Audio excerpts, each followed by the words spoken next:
Tu es là, à 18h30, dans la cuisine. Ton enfant a 3 ans et demi. Il te réclame son bol bleu. Tu lui donnes le bol bleu. Il le regarde.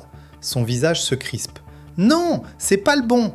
Les larmes commencent, puis les cris, puis les hurlements. Le bol bleu, le bol qu'il adore depuis 2 jours, est soudain l'ennemi public numéro 1. Tu sens ton corps se tendre. Tes mains deviennent moites. Et tu comprends, ça va être long. Tu essaies la logique. Mais c'est ton bol bleu préféré. Il hurle plus fort. Tu essaies la distraction. Regarde, le chat! Il te repousse. Tu l'éloignes, tu le changes de pièce, tu espères que ça va passer. Ça s'aggrave. Maintenant, il se jette par terre. Son corps est rigide, tes nerfs aussi. Et si je te disais qu'il existe une méthode, une vraie méthode, pas un truc de bien-pensant, qui fait passer une crise de 45 minutes à 60 secondes? Non, pas l'ignorer, pas le punir. Quelque chose que tu n'as jamais osé essayer parce que ça semble contre nature. Voici ce qui se passe en ce moment. Quand ton enfant hurle pour le bol bleu, son cerveau n'est pas juste en colère. Son cerveau est en train de croire qu'il y a un danger. Son amygdale, la partie qui gère la peur et la survie, a pris le contrôle complet. Et quand tu interviens avec la logique, avec le contrôle, avec l'autorité, tu ne fais qu'une seule chose. Tu confirmes au cerveau de ton enfant que oui, c'est une menace. Tu renforces le signal de danger. Son système nerveux s'emballe plus. Les cris s'amplifient. La rigidité du corps augmente. Et toi, tu deviens de plus en plus tense, de plus en plus frustré. Il le sent. Ça alimente la spirale. C'est un cercle. Tu cries plus, il crie plus, tu cries encore plus, et à 19h15, vous êtes tous les deux épuisés, en colère, et le bol bleu gît sur le carrelage. Quand tu interviens comme tu le fais, ce n'est pas de la mauvaise volonté. Ce n'est pas parce que tu es faible ou dépassé. C'est instinctif. C'est ce qu'on t'a montré. C'est ce qu'a fait ta mère. C'est logique. Un problème égale une solution. Mais le cerveau d'un enfant de 3 ans ne fonctionne pas comme ça. Si tu as essayé la logique, la distraction et éventuellement la punition, si tu as crié, si tu as isolé, si tu as attendu que ça passe en espérant que ça marche mieux demain, tu n'es pas brisé.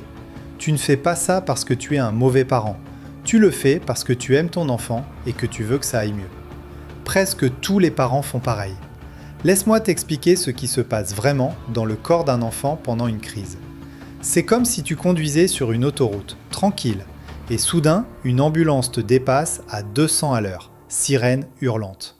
Ton cœur s'accélère, l'adrénaline monte, ton système nerveux crie « Danger !» Maintenant, quelqu'un t'explique la théorie économique quantitative. Tu l'écoutes? Non. Tu peux l'écouter? Non. Ton cerveau ne peut pas accéder à la logique parce qu'il est en survie. C'est exactement ce qui arrive à ton enfant. Son cortex préfrontal, la partie qui réfléchit, qui comprend la logique, qui se souvient que le bol bleu est normalement sympa, cette partie est fermée. Elle ne peut pas fonctionner. Il reste juste l'amygdale, celle qui crie « Menace! Danger! Détresse !» Et c'est là que la neuroscience devient incroyable. Le cerveau de ton enfant a une capacité que les adultes oublient souvent, la co-régulation. Ça veut dire qu'il peut emprunter ton système nerveux. Si tu restes calme, vraiment calme, pas faux semblant, mais ancré dans ton propre corps, il peut se synchroniser avec ce calme. Pas en l'écoutant, en le sentant, en étant près de ton calme. C'est comme un métronome. Si tu tapes le rythme lentement, régulièrement, l'autre rythme commence à suivre sans qu'on lui demande. En Corée du Sud, il existe un concept qui n'a pas d'équivalent exact en français. C'est Jeong. Ça veut dire harmonie émotionnelle, présence partagée. L'idée que tu n'es jamais vraiment seul, que tu es connecté, que tu peux laisser quelqu'un d'autre t'ancrer. Regarde une grand-mère coréenne avec un enfant qui hurle. Elle ne s'enfuit pas. Elle ne crie pas non plus. Elle s'assoit, elle respire, elle attend. L'enfant la sent. Et graduellement, sans qu'elle dise un mot, l'enfant revient. C'est ça la pause Jong. C'est un outil pour emprunter ce concept, pour rendre Jong accessible dans ta cuisine à 18h30 quand ton enfant s'effondre pour un bol. Voici ce qui va te sembler bizarre. La première étape va te sembler complètement contre nature. Tu vas vouloir arrêter, tu vas vouloir faire quelque chose. Mais reste avec moi, je vais te montrer les 5 étapes. Elles prennent 60 secondes du début à la fin. Pas 60 secondes plus une demi-heure de repos après. 60 secondes. Et elles vont désamorcer la crise. Voici comment. Étape 1, tu t'arrêtes complètement. Ton enfant hurle, le bol est par terre, et toi, tu fais une seule chose. Tu inspires lentement par le nez, 5 secondes. Tu tiens, 5 secondes. Tu expires lentement par la bouche, 10 secondes. Pendant ce temps, tout en toi dit « fais quelque chose », mais tu ne fais rien, tu respires. C'est là que la magie commence. Son cerveau reçoit le signal. Ce n'est pas une menace pour maman. Maman respire lentement, maman n'est pas en panique. Si maman n'est pas en panique, peut-être que ce n'est pas vraiment un danger. 10 secondes, c'est fait, encore 50. Étape 2, tu t'accroupis ou tu t'assieds, au même niveau que lui. Pas en le dominant de la hauteur, au niveau des yeux, même s'il pleure. Tu mets une main sur ton propre cœur et tu dis, avec ta voix normale, pas susurrante, pas stressée, une seule phrase. Je suis là. Pas calme-toi, pas c'est pas grave, juste je suis là. Son système nerveux enregistre. Quelqu'un que j'aime est resté. Quelqu'un en qui je peux avoir confiance est resté. 10 secondes, encore 40. Étape 3, tu restes silencieux. Il va peut-être continuer à hurler. Continue quand même. Tu respires. Tu mets une main à côté de lui. Pas sur lui, à côté, à portée.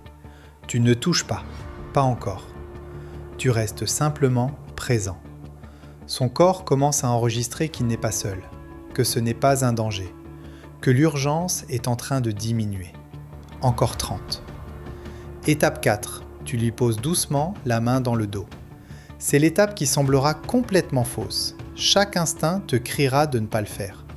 Parce qu'instinctivement, on recule quand quelqu'un hurle. Mais tu poses doucement ta main dans son dos, pas pour le retenir, pas pour le forcer, juste pour lui dire « je suis là ». Ce contact physique déclenche quelque chose de précis. Son système nerveux parasympathique, celui qui calme, qui ralentit, s'active. Le cortisol commence à baisser. C'est la même chose qui se passe quand quelqu'un te pose la main sur l'épaule dans un moment difficile. Tu n'entends peut-être plus les mots, mais le toucher dit quelque chose que les mots ne peuvent pas. Encore 15. Étape 5, reste là, ne répare rien. Le bol est toujours la mauvaise couleur. Tu ne le changes pas, tu ne négocies pas. Tu restes juste là, présent, stable. Et tu attends que la tempête passe, parce qu'elle passe, toujours. Voici à quoi ça ressemble dans la vraie vie. Avant, sans la pause Jong, ton enfant hurle pour le bol. Tu cries, il crie plus. Vous vous battez tous les deux. 15 minutes plus tard, il s'effondre, épuisé. Toi aussi. Le dîner ne se fait pas. Il s'endort tôt, surcrisé. Toi, tu restes sur le canapé, espérant un moment de silence. Avec la pause Jong, ton enfant hurle pour le bol. Tu t'arrêtes, tu respires. Ses cris continuent, mais moins constants. Tu dis « je suis là ». Il te regarde. Son épaule gauche se détend un petit peu. Tu attends. En 45 secondes, il se cale contre toi. Il essuie ses larmes. Il dit « j'ai mal ». 3 minutes plus tard, vous nettoyez ensemble. 4 minutes plus tard, vous mangez. Ce n'est pas magique, c'est neurologique. Voyons ce que ça devient sur plusieurs jours. Jour 1, première crise. Tu essaies la pojon pour la première fois. Ça te semble fou. Tu es certain que ça ne va pas marcher. Et puis si, la crise passe. Tu es en choc positif. Tu commences à respirer différemment. Jour 3, ton enfant hurle de nouveau. Cette fois, il le fait moins longtemps. Parce que vous deux, vous avez créé une voie neurale. Ton calme n'est plus étranger à son système nerveux. Son cerveau enregistre « Quand je suis en détresse, la personne que j'aime se montre, respire, reste. C'est sûr. » Et cette sécurité s'active plus vite. Jour 5, une autre crise. Cette fois, il ne se demande plus si tu vas partir. Il sait que tu restes. La crise dure 20 secondes au lieu de 20 minutes. Ton enfant se rétablit rapidement. Tu remarques que tu respires mieux toi aussi. Et puis, dans 6 mois, laisse-moi te montrer à quoi ça ressemble. C'est un mercredi matin. Ton enfant entre dans ta chambre. Il n'a pas bien dormi. Il a une petite voix. « Je suis triste, maman ». Au lieu d'une crise, il vient te chercher. Il s'assoit près de toi. Vous respirez ensemble. Et toute l'histoire sort toute seule. Le copain qui l'a exclu, la monitrice qui a dit quelque chose qui a fait mal. Il te dit parce qu'il sait que tu peux tenir ses plus grands sentiments.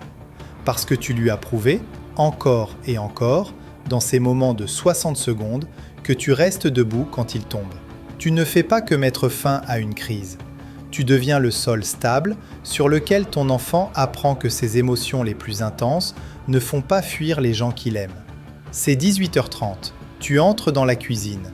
Ton enfant te réclame quelque chose. Son ton monte. C'est une crise qui s'annonce.